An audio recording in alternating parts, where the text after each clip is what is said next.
Welcome to bird media. నేను మీ RK. Jagan సహనాన్ని పరీక్షిస్తున్నారట ఆ సీనియర్. పార్టీలో కొనసాగుతున్నారు తప్ప పార్టీ కార్యక్రమాల్లో పాల్గొనడం లేదు. అలాగని పార్టీకి రాజీనామా చేయటం లేదు. పార్టీలో కొనసాగుతానని కూడా చెప్పట్లేదట. మరి ఆ సీనియర్ విషయంలో జగన్మోహన్ రెడ్డి విసిగి వేసారిపోయారు. అసలు పార్టీలో ఉండండి లేకపోతే వెళ్ళిపోండి అని తేల్చి చెప్పినట్లుగా ప్రచారం జరుగుతుంది.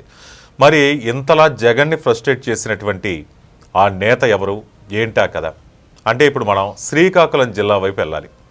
ఆ జిల్లాకు చెందినటువంటి మాజీ మంత్రి అయినటువంటి ధర్మాన ప్రసాదరావు, ఈయన విషయంలో జగన్మోహన్ రెడ్డి ఈ నిర్ణయానికి వచ్చినట్టు తెలుస్తుంది. అసలు ధర్మాన గురించి మాట్లాడదాం. ఆది నుంచి ఈయన వైఎస్ఆర్ కాంగ్రెస్ పార్టీలో వచ్చారు. అప్పటి నుండి కూడా ధర్మాన ప్రసాదరావు వైఖరి ఎప్పుడూ అనుమానాస్పదమే. అందుకే ఇప్పుడు జగన్ ఆయన విషయంలో అంతిమ నిర్ణయానికి వచ్చినట్టు తెలుస్తోంది. అసలు ధర్మాన చిన్న వయసులోనే మంత్రిగా కాంగ్రెస్ పార్టీలో రాజశేఖర్ రెడ్డిని అభిమానించే నేతల్లో ఈయన కూడా ఒకరు. గెలిచిన తొలిసారి మంత్రి అయ్యారు ధర్మాన. యువజన కాంగ్రెస్ ద్వారా పొలిటికల్ ఎంట్రీ ఇచ్చారు. మరి 1989లో ఫస్ట్ టైం శ్రీకాకుళం జిల్లా నరసన్నపేట నుంచి ఎమ్మెల్యేగా గెలిచారు. అసెంబ్లీలో అడుగు పెట్టారు. మంత్రిగా కూడా వ్యవహరించారు. ఇక 2003లో రాజశేఖర రెడ్డి పాదయాత్ర సమయంలో ఉత్తరాంధ్రలో ఈయన చేసినటువంటి రోల్ వచ్చి చాలా యాక్టివ్గా ఉండేది. అందుకే 2004లో రాజశేఖర రెడ్డి నేతృత్వంలో కాంగ్రెస్ ప్రభుత్వంలో ఒక కీలకమైన పదవి ఇచ్చారు. అదే రెవెన్యూ శాఖ. అయితే 2004లో తన సొంత నియోజకవర్గాన్ని ఆయన అన్నయ్య అయినటువంటి కృష్ణదాస్కు ఇచ్చారు. ఆయన శ్రీకాకుళం అసెంబ్లీ స్థానానికి మారిపోయారు. ఆ ఎన్నికల్లో ఇద్దరు అన్నదమ్ములు గెలిచారు. 2009లో సైతం అదే ఫలితాలు వచ్చాయి, గెలిపే.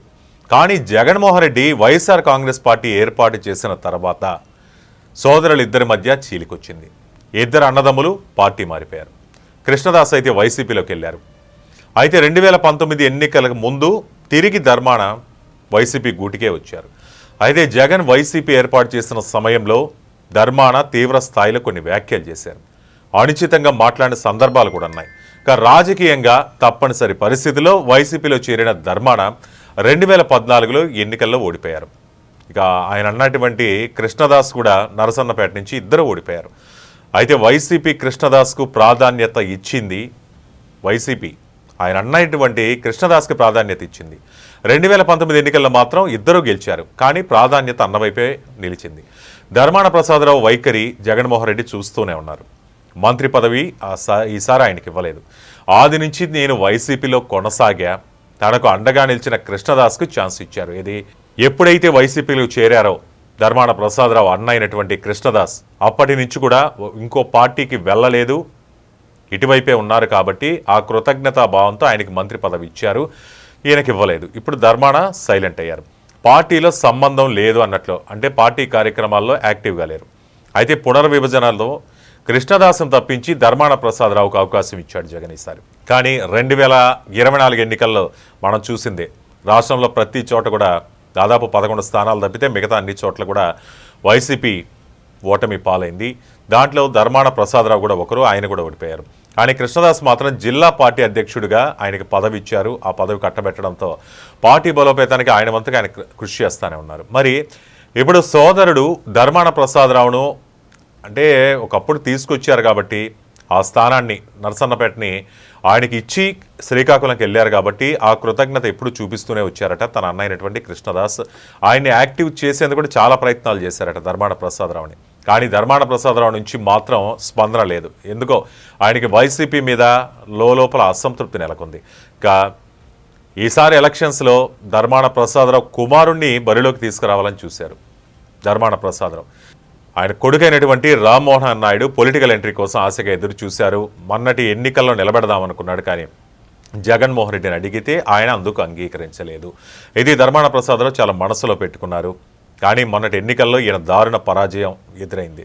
ఇక టీడీపీకి చెందిన ఒక సామాన్య సర్పంచ్ చేతిలో 52,000 ఓట్ల తేడాతో ఓడిపోయారు. అందుకే ఇప్పుడు ఫుల్ సైలెన్స్ పాటిస్తున్నారు. ఇక ఆయన కొడుకి రాజకీయ భవిష్యత్తుకు అండగా నిలిచే పార్టీలోకి వెళ్లాలని ఆయన భావిస్తున్నారు. అందుకోసమే వైసీపీలో ఆయన యాక్టివ్గా లేరు. ఆ కార్యక్రమాల్లో కూడా దూరంగా ఉంటూ వస్తున్నారు. సైలెంట్గా ఆయన పని ఆయన చేసుకెళ్తున్నారు. అయితే ధర్మాన ప్రసాదరావు యాక్టివ్ కాలేదు, వేరే ఆలోచనతో ఉన్నట్టుగా కొన్ని సమాచారాలు ఆ పార్టీ అధినేత వైఎస్ జగన్కి వెళ్ళినట్టు తెలుస్తుంది. దీంతోనే విసుగు చెందినటువంటి జగన్ పార్టీలో ఉంటే ఉండండి, లేకుంటే బయటికి వెళ్ళిపోండి, అని ఒక అల్టిమేటం జారీ చేశారట. ఒకవేళ అదే జరిగితే శ్రీకాకుళం జిల్లా రాజకీయాలు మలుపు తిరిగే అవకాశం ఉంది. ఇది మొత్తానికి ధర్మాన ప్రసాదరావు వైసీపీ పట్ల ఉన్నటువంటి వైఖరి, జగన్మోహన్ రెడ్డికి కలిగించినటువంటి అసంతృప్తి. మరి చూడాలి రానున్న రోజుల్లో ఎంతమంది జగన్తో ఉంటారో, జగన్ తనతో ఎంతమందిని ఉంచుకుంటాడో. ఈ అంశంపై మీ అభిప్రాయాలు కామెంట్ రూపంలో తెలియజేయండి. చూస్తూనే ఉండండి బర్డ్ మీడియా. ఈ వీడియో కనుక మీకు నచ్చినట్టయితే లైక్ చేయండి, షేర్ చేయండి, సబ్స్క్రైబ్ చేయండి. అలాగే పక్కనే ఉన్న బెల్ ఐకాన్ని క్లిక్ చేయండి.